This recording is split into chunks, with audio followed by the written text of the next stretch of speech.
Hello teachers, आज मैं आप सभी के समक्ष उपचारात्मक शिक्षण पंजिका लेकर उपस्थित हुई हूँ जो क्लास 6, 7, 8 के लिए बनाना है। सत्र 2023-24 की हमारी 50 दिवसीय यानी कि 10 सप्ताह की कार्य योजना है। वो किस तरह से वो रजिस्टर हमें मेंटेन करना है वो आज आपको हम बताने जा रहे हैं। ये मेरे हस्बैंड का रजिस्टर है, जैसे कि ये इसका फ्रंट पेज है, हमने इंडिकेट किया है। उसके बाद स्टार्टिंग हम यहाँ से करते हैं। हमने सबसे पहले रिमेडियल क्या है उसको बताया है, रिमेडियल के उद्देश्य क्या हैं वो दिखाए हैं। इसके पश्चात हमने इसके निर्माण की क्या क्या प्रोसेस है वो बताई है। उपचारात्मक शिक्षण के क्षेत्र क्या क्या हैं वो हमने दर्शाए हैं। इसके बाद बेसलाइन आकलन, ये मेनली जो है प्राइमरी लेवल का है, जूनियर का इसमें कोई मेन पार्ट नहीं है। बेसलाइन आकलन जो है वो किस तरह से करना है। इसके बाद हमने ग्रुप जो बनाए हैं, समूह निर्धारण भाषा का और गणित का, दोनों का अलग अलग होगा। ये बेसिकली प्राइमरी का है। अभी हम जूनियर का आपको आगे दिखाते हैं।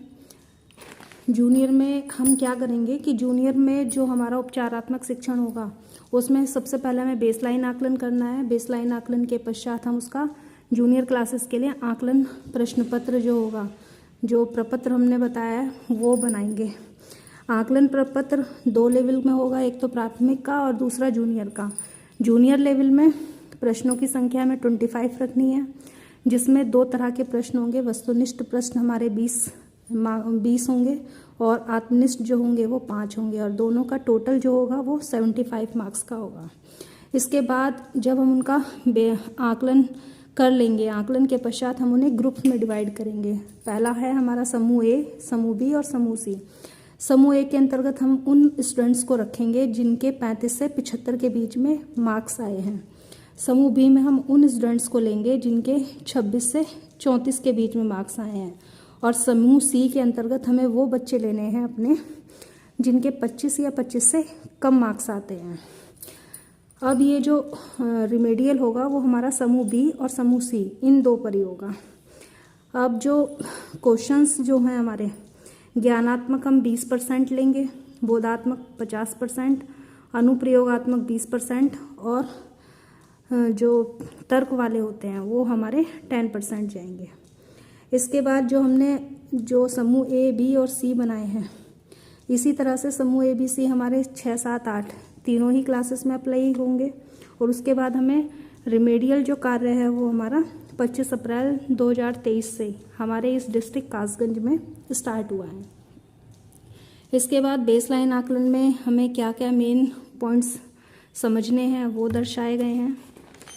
इसके बाद जो हमारा आकलन प्रश्न पत्र है, हमने भाषा, गणित और इंग्लिश तीनों सब्जेक्ट्स पर अपना आकलन प्रश्न पत्र तैयार किया है। जैसे कि यहाँ आपको गणित विषय का दिखाई दे रहा है, जिसमें हमारे पास टोटल जो क्वेश्चंस हैं वो 25 हैं, जिसमें से 20 हमारे वस्तुनिष्ठ और बाकी हमारे 5 जो हैं वो आत्मनिष्ठ क्वेश्चन हैं।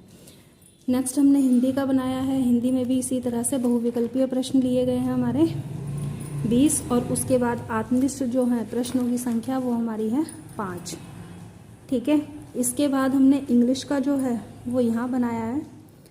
तो इंग्लिश में भी हमने इसी तरह से अपना आकलन प्रश्न पत्र तैयार किया है, और इसमें भी प्रश्नों की संख्या हमने 25 लिखी हुई है, जिसमें से 20 हमारे वस्तुनिष्ठ हैं और उसके बाद 5 हमारे आत्मनिष्ठ क्वेश्चंस हैं।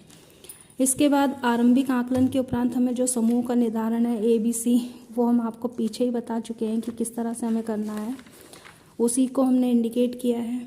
इसके बाद एंडलाइन आकलन जो है उसके विषय में दर्शाया गया है। अब जो हमारे पास समूह है, हमारी क्लास में जो नामांकन है वो 13 स्टूडेंट्स का है। इसमें से हमारे समूह ए में 4 बच्चे गए हैं, समूह बी में भी 4 गए हैं और समूह सी में बाकी हमारे 5 बच्चे गए हैं। इसी तरह से हमने ये गणित का किया है, इसी तरह से हमने भाषा का भी किया है।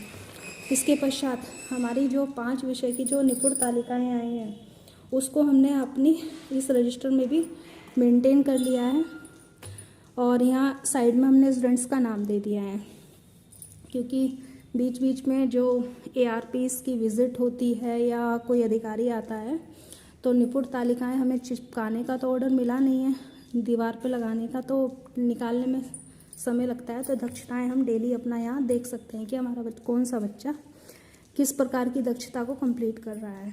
उस दक्षता के लिए यहाँ स्टूडेंट्स के नाम हैं, तो यहाँ जो उस बच्चे का हम जब आकलन करेंगे और जो उसने वो दक्षता जब प्राप्त की है वो तारीख हम यहाँ इंडिकेट कर देंगे उसके नाम के समक्ष। हमने इसी तरह से गणित की नोट की है निपुण तालिका। गणित के बाद हमने अंग्रेजी की, अंग्रेजी के बाद सामाजिक विज्ञान की, और सामाजिक हमारे 5 सब्जेक्ट कंप्लीट हो गए। इसके बाद हमने अपना वीक 1 स्टार्ट किया 17 अप्रैल 2023 से। हमारा अब ये 10 सप्ताह का रिमेडियल है और ये 10 सप्ताह अब हमारे कंप्लीट हो चुके हैं। एक पेज पे हमने भाषा दिखाया है और दूसरे पे हमने गणित दिखाया है। हमें 1 से लेके 5 दिन जो हमारे कंटिन्यू होंगे वो हमें बच्चों को रिमेडियल कराना है, और जो छठे दिन है वो वीक का जो छठा दिन होगा हमारा, उस दिन हम 5 दिन का जो वर्क है उसका रिवीजन कराएंगे। यही प्रोसेस हमारा भाषा में है और यही प्रोसेस हमारा गणित में भी होगा। और ऊपर की तरफ हमने जिस वीक में हमारी जो जो लीव पड़ रही हैं, सार्वजनिक अवकाश पड़ रहे हैं, हमने उनको दर्शाया है यहाँ पर भी, और जितनी भी पड़ जाती हैं पूरे वीक में हमने वो सारी मेंशन की हैं। इसी तरह से हमने सेकेंड वीक का बनाया है। सेकेंड के बाद हमने थर्ड वीक, थर्ड के बाद हमारा फोर्थ वीक, फोर्थ के बाद है फिफ्थ वीक। ये हमारी एक दक्षता तालिका रह गई थी विज्ञान की, वो हमने बीच में मेंटेन की है। और इसके बाद ये हमारा 5वां हफ्ता है। इससे पहले ये हमारा जुलाई से स्टार्ट हो रहा है। 4 हफ्ते हमारे समर वैकेशन तक हो चुके हैं। 5 के बाद हमारा ये छठा हफ्ता, छठे के बाद हमारा ये 7वां हफ्ता, 7 के बाद हमारा ये 8वां हफ्ता, 8 के बाद हमारा ये 9वां हफ्ता, और अंत में बचता है हमारा ये 10वां हफ्ता।